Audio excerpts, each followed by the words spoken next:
Usman governor के कत्ल की खबर सुनकर महल वापस चला जाता है, जहां वो खवातीन को रहबा के रूप में देखता है, जो कि अपने शेख के हुक्म पर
में नजर आती है।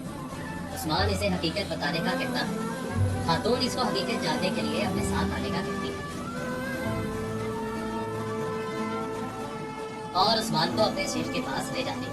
जो कि उस्मान के बाबा अरतुल गाजी के साथी इदाब अली थे। उस्मान इनसे वहां आने का मकसद और खवातीन के बारे में पूछता है।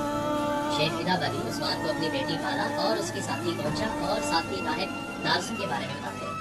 और साथ ही वो उस्मान को कहते हैं कि वो दिल्लीश की आग से अपने खैमों को रोशन करने और नई सरजमीन के कयाम के लिए यहाँ आए हैं